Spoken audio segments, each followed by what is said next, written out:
Good morning. Welcome to this training. Today I'm going to be talking about an overview of what's going on during the month for all your hormones.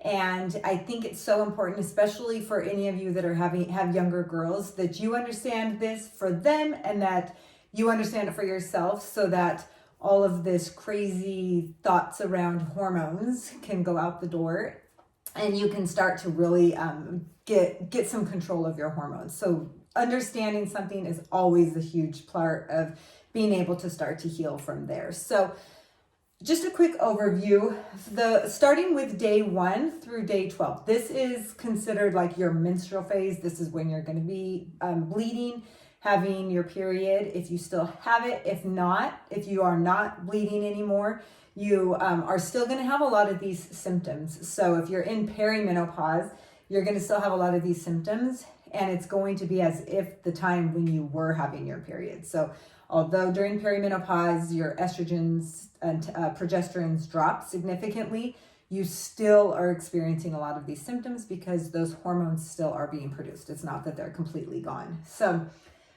your estrogen and your progesterone start to decrease. This just means that you're going to become more moody, probably. You're going to be more restless sleeping, or you're just not going to get a good night's rest. You'll start to notice that you're waking up probably between the hours of 1 to 4, 1 to 3 in the morning, and you're just not getting as good of rest. And that's because these hormones have decreased. You're also going to notice usually that this is a time when you start to see more cravings, that all of a sudden they start to happen. And that's normally around the afternoon time, or you just start to see that there's things that you're wanting, the saltiness or the sweetness that was not there, maybe even like a few days before or the week before. You're going to probably start to feel a lot more anxious, a lot more depression, that's going to fluctuate throughout the day, depending on how these are dropping.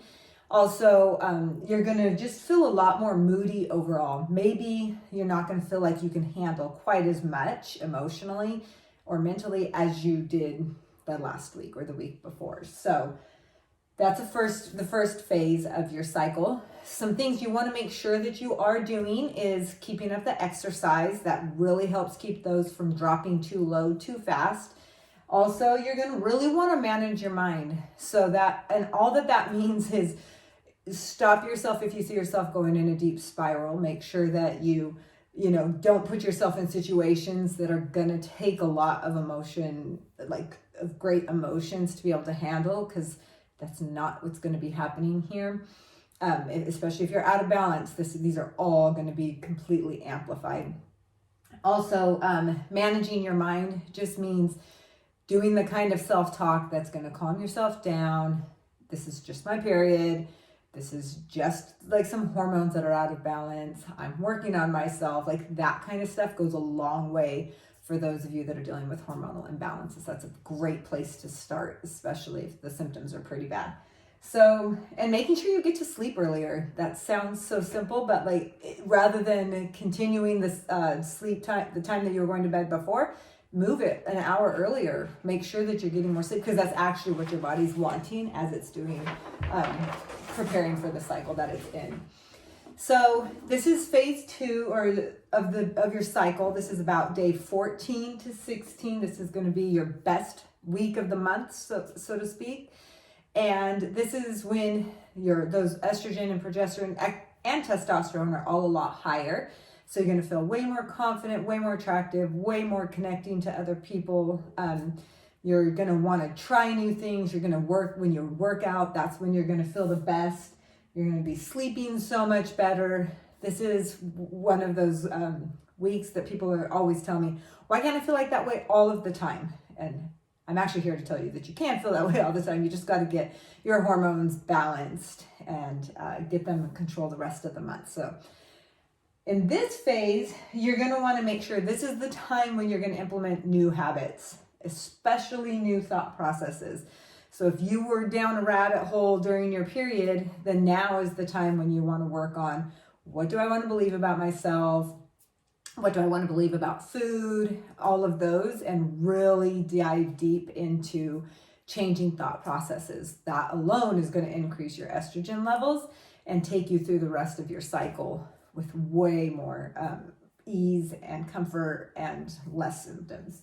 And then make sure that you're exercising. You're not going to feel like you need quite as much sleep during this period, but make sure that you are exercising to keep those levels up, the estrogen especially, and that testosterone level, those go hand in hand. But you want to make sure that even though you're feeling more confident and you're feeling more thin, that you still continue to exercise, as that balances the rest of the time. But I do have to say that what comes first is your thought processes, because that's what's going to carry over into you wanting to exercise, is all of your thought processes about yourself. All right, so the last part of your cycle is days. So this is after ovulation. You're going to start, as most women, it feels like a switch just starts to dim, basically. Your estrogen and your testosterone start to decrease, meaning that you're going to start feeling a lot more emotional. Maybe things that didn't bug you the last few days now start to bug you. You're going to start to feel those PMS symptoms. Maybe it's aches, pains, skin issues are going to start to show up, if that's what's, some of the symptoms that you have the rest of the month. You're going to start to feel a little bit more fatigued, a little bit more tired. That's all because these hormones are dropping. And so during this phase, you're going to want to make sure and slow down. So you're going to have felt so good the last few days that you're going to want to keep going, and you're going to, probably want to start beating yourself up about going. But that's where that thought, like really watching those thoughts about yourself, is going to carry over, because when your body's telling you to slow down, we really want you to listen to slow down. So if that means you're going to work out a little bit different, if that means that you're going to not start a new project now, you're going to or ease into a project, just slow down mentally, emotionally, and physically. Not turn it off, but slow down. And then really, again, watch your thoughts. What was happening the last few days when you were feeling a little bit more confident, and see if you can grasp onto those thoughts. See if you can make a bridge from, okay, what was I feeling there, and really bring it into your body and really practice those thoughts, because you have way more control than you think of.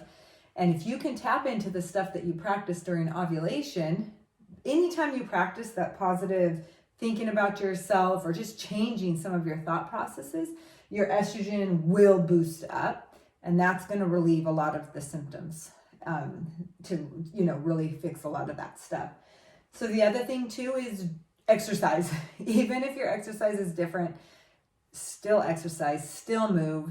That is one of the most critical things. And I'm not saying you have to do a crazy workout, just move, basically. Have any sort of movement to really help keep these from dropping so fast and so significantly.